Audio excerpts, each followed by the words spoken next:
मैं atomic spectrum of hydrogen पढ़ाने जा रहा हूँ।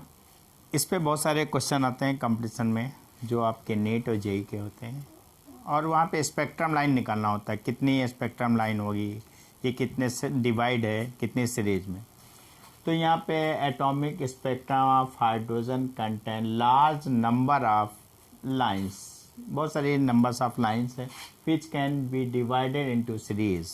सीरीज कितनी सीरीज में डिवाइडेड है, ये 6 सीरीज में डिवाइडेड है। उन सीरीज का नाम है Lyman series, Balmer series, Paschen series, Brackett series, Pfund series, Humphreys series में डिवाइडेड है। ये यहाँ पे n की वैल्यू 1 होगी और यहाँ पे 2 से ज़्यादा होगी। बाल्मर के लिए n की वैल्यू 2 होगी और ये 3, 4, 5 आगे बढ़ी जाएगी। इसके लिए 3 होगी, ये 3 से ज़्यादा होगी, 4, 5, ये 4 है, ये 5, 6 होगी, ये 5 से ज़्यादा है, 5 है, ये 6, 7 होगी, और ये यहाँ पे 6 है, ये 7, 8 है। ये अल्ट्रा वायलेट रेंज में होगी, ये विजिबल रेंज की सीरीज होगी, ये इंफ्रारेड की सीरीज को, ये नियर इंफ्रारेड की, ये फार इंफ्रारेड सीरीज होगी, ये फार इंफ्रारेड सीरीज होगी। ये 2 फार इंफ्रारेड होगी, ये नियर होगी, ये इंफ्रारेड सीरीज होगी। ये वेब, इसमें बहुत सारे न्यूमेरिकल आते हैं। इन न्यूमेरिकल को सॉल्व करने के लिए हम आपको फार्मूले लिखे दे रहे हैं। उसके बाद आने वाले अगले लेक्चर्स में ये आपको सीधे सीधे क्वेश्चन करा दिए जाएंगे। ये फार्मूला यहाँ पे वेव नंबर निकालना होता है। वेव नंबर 1 वेव लेंथ का रिसिप्रोकल होता है। C= frequency into wave length होता है। और आपकी फ्रीक्वेंसी निकालने के लिए फार्मूला है, वेव नंबर निकालने के लिए फार्मूला है। इसके बाद हाइजेंस, ये आपका RH की वैल्यू है 109,678 सेंटीमीटर इनवर्स, और ये आपकी फ्रीक्वेंसी निकालने का फार्मूला है। कुछ फार्मूले ये फार्मूले आगे हम लिखे दे रहे हैं जिससे आपको स्पेक्ट्रम लाइन निकालने के लिए आसानी हो जाए कि कोई भी इलेक्ट्रॉन जैसे फर्स्ट सेल से सेकंड सेल पे चला गया, सेकंड सेल से वापस आ रहा है तो कितनी वेव लाइन होगी। कोई भी इलेक्ट्रॉन ये सीधे zero level, ground level, nth level से, जैसे चौथे से आपको ग्राउंड लेवल आ रहा है, कितने स्पेक्ट्रम लाइन होंगे। ये 5वें से 3rd लेवल आ रहा है तो कितने स्पेक्ट्रम लाइन होंगी। इससे सीधे हम निकालते हैं लाइन वेवलेंथ कितनी निकालनी है या शॉर्ट कितने निकालेंगे। एक्साइटेशन पोटेंशियल कैसे निकालते हैं, आयनाइजेशन पोटेंशियल कैसे निकालते हैं, number of wave made by Bohr's in one complete revolution कैसे निकालते हैं। इसके लिए फार्मूले हैं, इन पे न्यूमेरिकल आगे बता दिए जाएंगे। यहाँ पे आपको सीधे वेवलेंथ कैलकुलेट करनी है। What will be longest wavelength, इस लॉन्गेस्ट की बात करते हैं, वेवलेंथ कैलकुलेट करते हैं, और बाल्मर सीरीज स्पेक्ट्रम या सीरीज की बात करते हैं।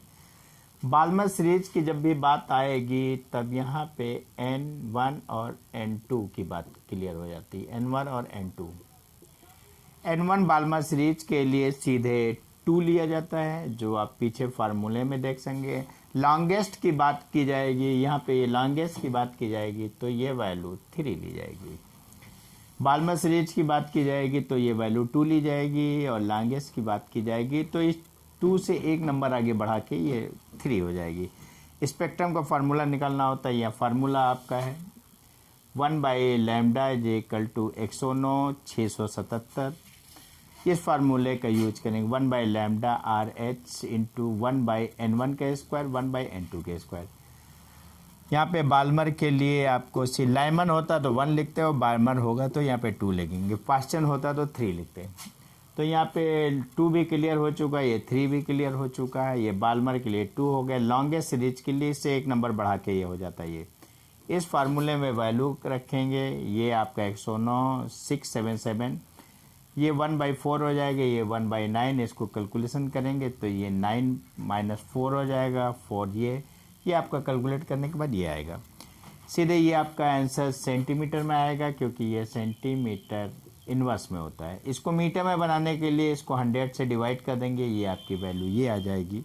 ये हो गया आपका न्यूमेरिकल।